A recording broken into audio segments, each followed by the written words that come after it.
I speak to you in the name of God, who is Father, Son, and Holy Spirit. Amen.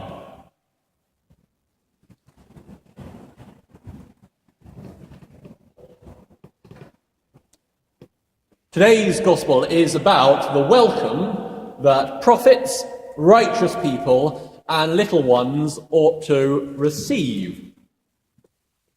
I'm not as prophetic as I ought to be. I'm certainly not as righteous, and it's been, unfortunately, a long time since anyone accused me of being a little one. But despite all of these inadequacies, you have nevertheless welcomed me very warmly. I might almost think that you'd cheated and read ahead in the lectionary. This that we're hearing today is the end of Jesus' missionary discourse to his disciples. It's their continuing preparation for their ongoing Christian ministry. And like all of the best leaders, Jesus is equipping his disciples to continue his practice even after his death and after he leaves them in his absence. As a leader who has recently left another congregation, I know just how tricky it can be to encourage people to continue on your work when you leave. You wouldn't believe it, but nobody fancied carrying on the stewardship in my absence.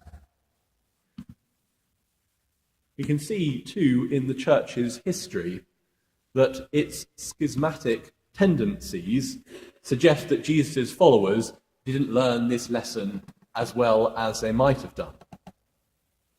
And we'd expect these final words of Jesus to his disciples before he leaves them to be words of great encouragement for them. But strangely and interestingly, they're aimed not only at his disciples, whom he's equipping and ministering to go out, but also they're aimed at the ones who will receive them.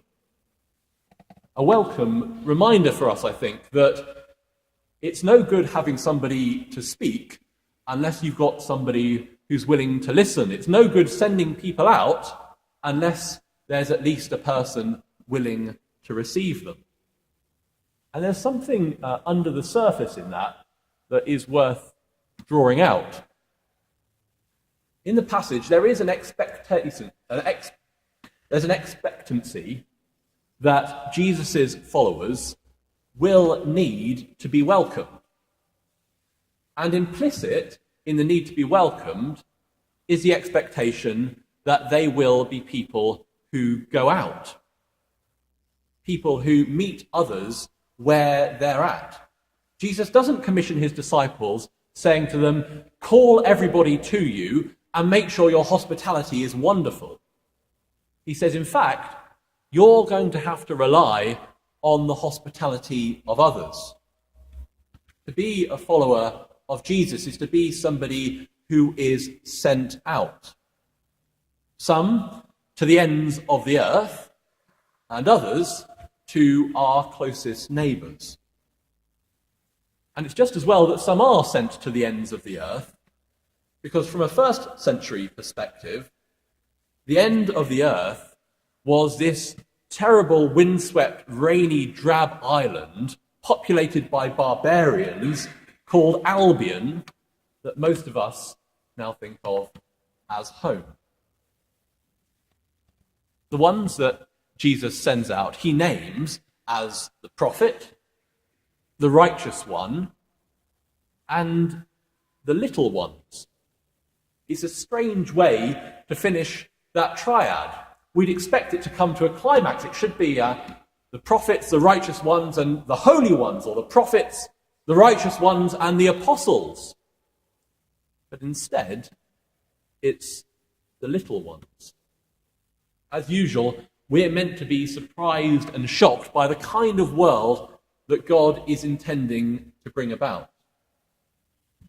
His most prized servants are, in fact, the little ones. They're the headline act. And each of those sayings is somewhat double-edged, more than we might realize at a cursory glance. Jesus says that those who receive a prophet will receive a prophet's reward. Now, before you jump at the opportunity of this reward, first consider exactly what it was that the prophets got. Elsewhere in the Gospels, the prophets receive persecution, they receive rejection, and even death. That is the prophet's reward for speaking truth to power. But there is an upside. Those who are persecuted, Jesus says, should rejoice and be glad, for your reward is great in heaven. He goes on to say that those who receive a righteous person will receive the reward of the righteous. And the key phrase in the text here is one that doesn't come out so well in translation. What it literally says is, whoever receives a righteous person, knowing that they are righteous. A righteous person is one who is living God's way. And so it should come as no surprise that righteous people are rather awkward to get along with. You never go to the club with George Clooney unless you're happy to have your lack of beauty exposed. And similarly, you never welcome a righteous person unless you're willing to have your lack of righteousness exposed. There is an upside. As Matthew records later, the reward for the righteous is that they will shine like the sun in the kingdom of their Father. And finally, the little ones. The little ones here doesn't refer to children, but rather to the unimportant, the downtrodden, the dispossessed. And the danger of welcoming the little ones is how society will view you. Jesus spent a lot of time with the little ones in his society. The poor people, the tax collectors, the prostitutes, the lepers, the women and children. And he was hated for it.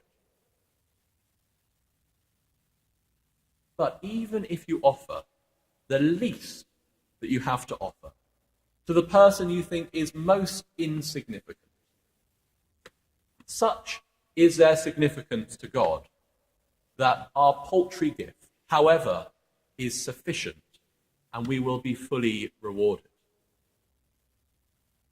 It brings to mind the words that Jesus speaks later in the Gospel. Truly I tell you, just as you did it, as you fed, quenched, clothed, nursed and visited one of the least of these who are members of my family, you did it to me.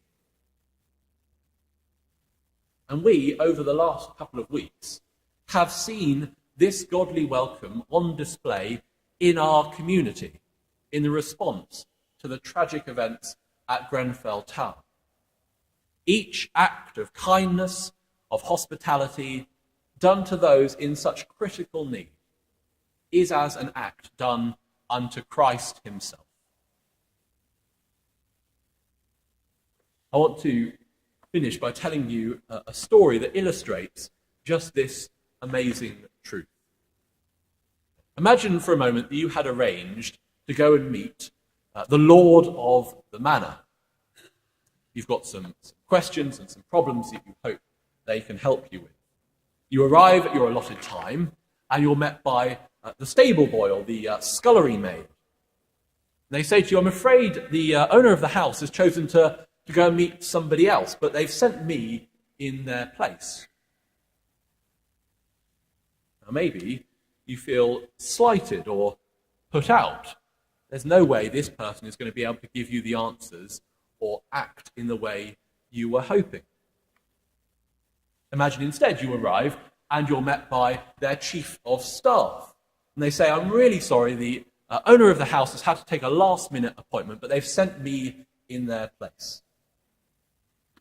Now, maybe you still feel a little irked, but at least here is a person with some authority. Maybe they'll have the answers to your questions and be able to act upon them. But nevertheless, it's not really the person you were hoping to meet. Well, Jesus' message to his disciples is that in my kingdom and in my vision for the world, it will not be like this. Instead, Jesus' disciples, that's us, we who follow him, even the least of us, those who have been Christians for a few years or a few months, those with no qualifications in theology, those who feel they lack in faith, all we disciples go out in the full authority of the one who commissions us. Whatever our skills, whatever our abilities, our titles, our positions, all of us who are disciples of Christ, we are sent out completely at one with Jesus, and through him at one with the Father.